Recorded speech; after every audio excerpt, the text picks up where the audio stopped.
लेकिन वो कोई शासन पसंद नहीं करता। इसलिए तो कबीर कहते हैं कि जब अब मैं हरि ही हो गया तो किसके सामने सिर झुकाना। आत्मवान व्यक्ति एक दिन पाता है कि वो स्वयं परमात्मा है। अब कैसे सिर झुकाना, कहां झुकाना, क्यों झुकाना? इसलिए नहीं कि वो कोई अहंकारी है, नहीं। आत्मवान तो होता ही तब है जब अहंकार खो जाता है। नहीं, लेकिन अब कुछ बचा ही नहीं जहां सिर झुकाना। सिर झुकाने वाला भी नहीं बचा, सिर भी नहीं बचा, सब खो ही गया है। तो न तो राज्य पसंद करता है आत्मवान व्यक्ति को, न तुम्हारे तथाकथित धर्म पसंद करते हैं आत्मवान व्यक्ति को, क्योंकि मंदिर मस्जिद वो छोड़ देगा। कहां सिर पटकना? आदमी की बनाई हुई मूर्तियों के सामने सिर पटकने से होगा भी क्या? वो गुलामी के जाल है जो समाज ने सब तरफ फैला रखे हैं। कारागृह भी उसी का कारागृह है, और जिसे तुम मंदिर कहते हो वो भी उसी का कारागृह है। जिसको तुम पुलिस का आदमी कहते हो वो भी समाज का नौकर है, और जिसको तुम पुजारी पुरोहित कहते हो वो भी समाज का उतना ही नौकर। वो दोनों ही पुलिस वाले। एक तुम्हारे शरीर के ऊपर नियंत्रण रखता है, दूसरा तुम्हारी आत्मा पर नियंत्रण रखता है। तुम छूट ना जाओ। और जैसा मैंने कहा, जन्म के पहले क्षण से समाज का हस्तक्षेप शुरू हो जाता है तुम्हें मारने का। बच्चा पैदा नहीं हुआ कि समाज मौजूद है। जैसे ही बच्चा पैदा होता है, नवीनतम खोजें कहती हैं विज्ञान की कि जैसे ही बच्चा पैदा होता है सारी दुनिया में दाइयां, डॉक्टर, नर्सेस बच्चे की नाल को तत्क्षण काट देते हैं। और नवीनतम विज्ञान की शोधें कहती हैं कि बच्चे की नाल को तत्क्षण काटना सदा के लिए उसे कमजोर बना देना है। सदा के लिए वो कभी बलवान ना हो सकेगा, और सदा उसकी ऊर्जा क्षीण प्रवाह की होगी। उसके पीछे कारण है। मां के पेट में बच्चा श्वास खुद नहीं लेता, नाभि से जुड़े नाल से मां ही उसके लिए श्वास लेती है। मां की श्वास पर ही बच्चा जीता है। बच्चे का हृदय धड़कता है, लेकिन बच्चा स्वयं श्वास नहीं लेता। श्वास, ऑक्सीजन, वायु, प्राण नाभि से भीतर जाते हैं। वो बच्चे की व्यवस्था है मां के पेट में कि वो मां का एक अंग है, मां का अंग होकर जीता है। जैसे ही बच्चा मां के पेट के बाहर आया, एकदम से श्वास नहीं ले सकता, क्योंकि नए यंत्र को चलने में थोड़ा वक्त लगेगा। भीतर एक बड़ी रूपांतरण घटेगा। अभी तक नाभि से सांस ली थी, अब नाक से सांस लेगा। एक नई व्यवस्था शुरू होगी। इसमें कोई 5 मिनट 7 मिनट लगते हैं, लेकिन हम बच्चे की नाल तत्क्षण काट देते हैं, जबकि बच्चा मां से अभी नाल के द्वारा सांस ले ही रहा था। 5-7 मिनट में रूपांतरण हो जाएगा, बच्चा सांस लेने लगेगा, उसका हृदय फड़कने लगेगा। तब तुम नाल को काटना, क्योंकि अब बच्चा स्वयं अपनी ऊर्जा को पाने लगा। ज्यादा देर नहीं लगती, 5-7 मिनट का ही मामला है, लेकिन धैर्य नहीं है समाज को। बड़े से बड़े अस्पताल में कुशल से कुशल डॉक्टर के नीचे भी वही हो रहा है जो गैर कुशल दाई गांव में कर रही, बेपढ़ी लिखी दाई गांव में कर रही। उनके काटने के ढंग बदल गए हैं। दाई बेहुदे ढंग से काटती है, उसके पास उतने कुशल औजार नहीं।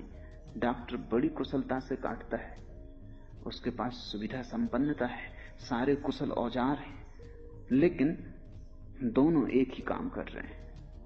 जैसे ही तुम नाल काट देते हो, सारे बच्चे का जीवन तंत्र कपकपा जाता है, हड़बड़ा जाता है, और इसलिए बच्चा रो उठता है, चीखता है, क्योंकि एक नई सांस की व्यवस्था उसको लेनी पड़ती। घबराहट से सांस लेता है, और पहली सांस जिसने घबराहट से, भय से, कंपन से ली हो, उसके जीवन भर भय और कंपन प्रविष्ट हो जाएगा, क्योंकि श्वास जीवन है। भय पहली ही श्वास से जुड़ गया। अब पूरे जीवन ये भयभीत आदमी होगा। 5 मिनट रुका जा सकता है, 5 मिनट के बाद अपने आप नाभि से जुड़ा हुआ नाल और उसका कंपन बंद हो जाता है। 5 मिनट तक कंपन जारी रहता है, क्योंकि धड़कन जारी रहती है, श्वास जारी रहती है। 5 मिनट में नाल अपने आप बंद हो जाती है, प्रकृति के द्वारा ही उसका कंपन बंद हो जाता है, उसकी गर्मी और ऊर्जा खो जाती है, यंत्र बदल गया। अब तुम काट सकते हो, अब तुम मुर्दा चीज को काट रहे हो। 5 मिनट पहले तुम जिंदा चीज को काट रहे थे और तुमने बच्चे को पहला धक्का दे दिया। और बच्चा बहुत कोमल है, अति कोमल है।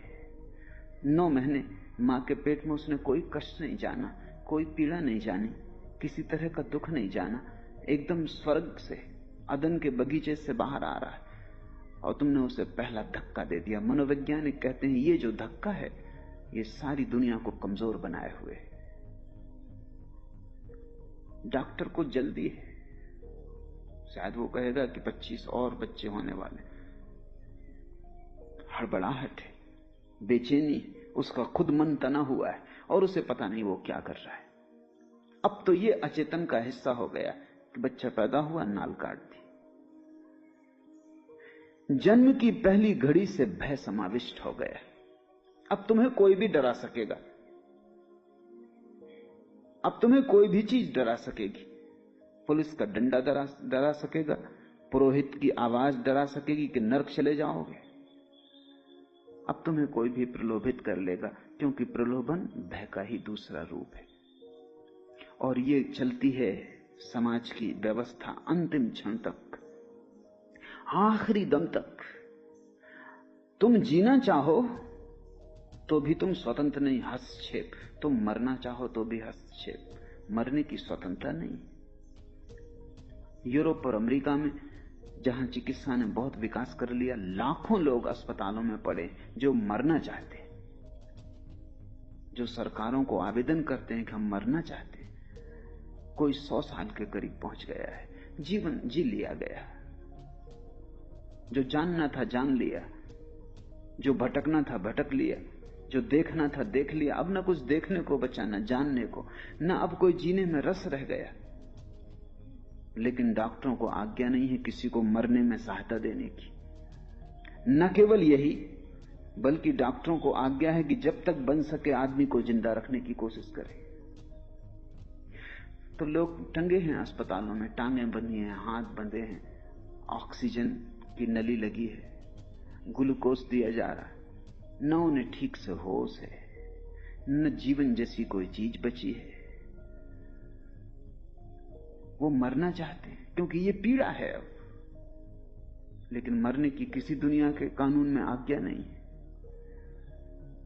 मरने की भी तुम्हें आजादी नहीं। तो पश्चिम में एक नया आंदोलन चल रहा है, आत्म मरण की स्वतंत्रता का आंदोलन। अथनासिया उसको वो कहते हैं कि जो लोग मरना चाहते हैं दुनिया में, कोई उन्हें रोक नहीं किया, किसी को हक नहीं, होना भी नहीं चाहिए। जिंदगी मेरी है, मैं मरना चाहता हूं, मरने की आज्ञा नहीं। अगर अपने को मारने की कोशिश में पकड़े गए तो सरकार तुम्हें मार डालेगी, मगर तुम्हें आजादी नहीं। ये बहुत मजे की बात है। अगर मैं चला जाऊं और पहाड़ से गिर के मरने की कोशिश कर रहा हूं और पकड़ लिया जाऊं, तो सरकार मुझे फांसी देगी, क्योंकि मैंने गलत काम करने की कोशिश की। मैं भी यही काम कर रहा था, लेकिन उसमें स्वतंत्रता निहित थी। वो आज्ञा तुम्हें नहीं है। वो सरकार करे तो ठीक है, तुम करो तो नहीं। क्योंकि अगर मरने की तुम्हें आजादी हो जाए तो तुम जल्दी ही जीने की आजादी भी मांगोगे। वो संयुक्त है, दोनों आजादियां तुम्हें दी नहीं जा सकती। पैदा हुआ बच्चा की समाज की पूरी चेष्टा है कि वो समाज का अनुकरण करे, अनुसरण करे, पीछे चले, हमेशा आगे देख ले कि कोई पीठ है या नहीं। अगर कोई पीठ ना हो तो ठिठक के खड़ा हो जाए, खतरा है, गलत रास्ते पे जा रहा हूं। जब तक आगे पीठ दिखाई पड़ती रहे तभी तक रास्ता ठीक है। ये कबीर के वचन बड़े अनूठे हैं। कबीर कहते हैं, पीछे लागा जाई था लोक वेद के साथ। समाज यानी लोक और वेद यानी शास्त्र, दो के पीछे चला जा रहा था। पीठ भर दिखाई पड़ रही थी। पीछे से धक्के थे, आगे पीठ थी। एक भीड़ चली जा रही, बड़ी भीड़ है, कोई 4 अरब आदमी जमीन पर, भारी भयंकर प्रवाह चल रहा है। तुम्हारी छोटी सी लहर की किसको चिंता है? भयंकर तूफान है, बड़ी लहरें उठ रही हैं और भागी जा रही, तुम भी पीछे लगे चले जा रहे हो।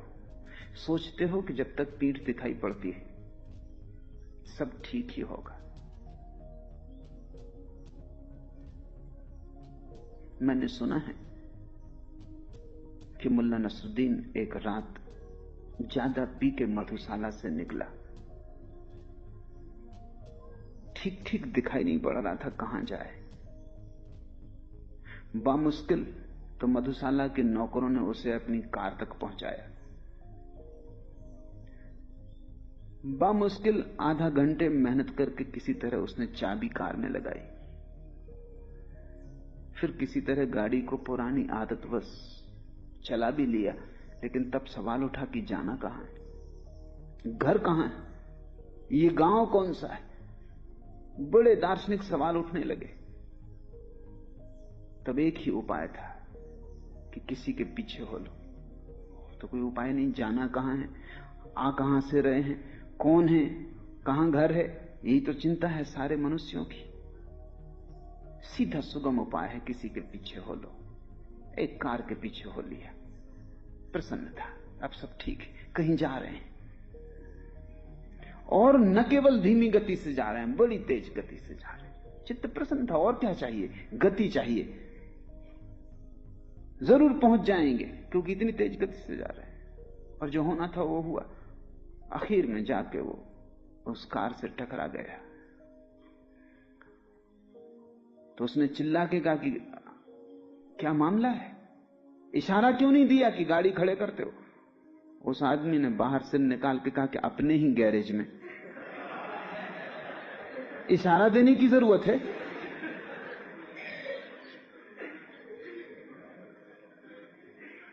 पीछे लगा जाई था लोक वेद के साथ। वही गति तुम्हारी है, किसी के पीछे लगे जा रहे हो। पीछे इसलिए नहीं लगे हो कि जो जिसके पीछे लगे हो वो जानता है। पीछे सिर्फ इसलिए लगे हो कि तुम नहीं जानते हो कि कहां जाना है।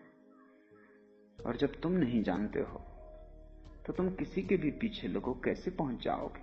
और तुम थोड़ा ये भी तो विचार करो कि वो दूसरा भी किसी के पीछे लगा है। तुम अपनी पिता की मान रहे हो, तुम्हारे पिता उनके पिता की मानते रहे, उनके पिता उनके पिता के मानते रहे। तुम थोड़ी यात्रा करो पीछे की तरफ, तो तुम पाओगे कि सभी लोग एक दूसरे के पीछे लगे। और कौन